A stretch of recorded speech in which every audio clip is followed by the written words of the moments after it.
Bonjour chers amis, la citation du jour tirée des Pirkei Avot.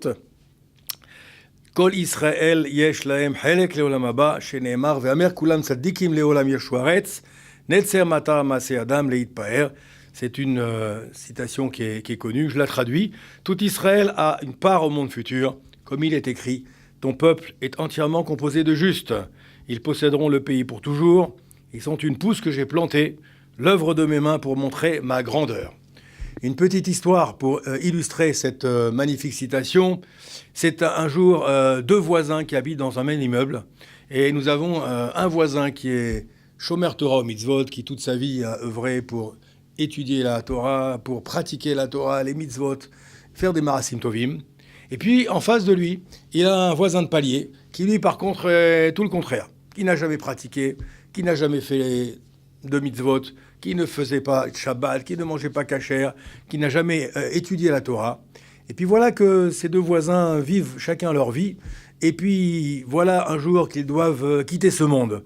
Et les deux, après 120 ans, comme on dit, Baruch Hashem, ils quittent ce monde. Et puis maintenant, ils vont se retrouver dans l'Olam Haba.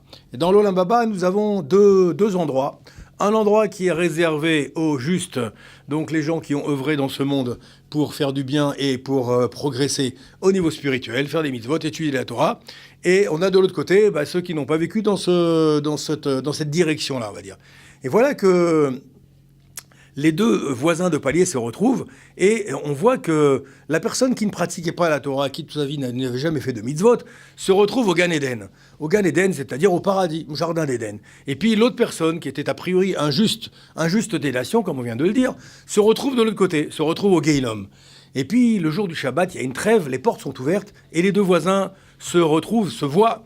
Et puis le voisin, le premier voisin dit à son ami, je comprends pas, je pense qu'il y a eu une erreur d'aiguillage, parce que je me suis retrouvé au Gan Eden alors que je n'ai jamais rien fait dans ma vie en rapport avec la Torah, avec la pratique des mitzvot. Et l'autre voisin qui, au contraire, toute sa vie avait œuvré dans ce sens-là, se retrouve au Gehinom. Il dit, je pense qu'il y a une erreur. Il faut qu'on intervertisse nos places. Et ils se rapprochent l'un de l'autre. Et le sage dit à son voisin, lui dit, écoute, tu sais, il n'y a pas d'erreur, parce qu'un Kadosh Baruch Hu ne se trompe jamais. Si je me trouve là, c'est parce qu'il fallait que je sois à cet endroit-là. Et l'autre ne comprend pas. Et il lui dit, j'ai compris, tu sais ce qui se passe. En vérité, Baruch Hashem, nous avons chacun vécu nos vies, mais en vérité, je n'ai jamais pris le soin, moi, qui était considéré comme le sage, d'aller venir te voir, d'aller venir te solliciter, d'aller venir taper à ta porte pour t'inviter à venir faire un petit kidouche, à venir faire un Shabbat avec moi, à venir passer un petit peu de temps à la synagogue. Je ne t'ai jamais incité à progresser spirituellement. C'est la raison pour laquelle il s'est retrouvé finalement à la place qu'il n'était pas celle à laquelle il aurait dû être.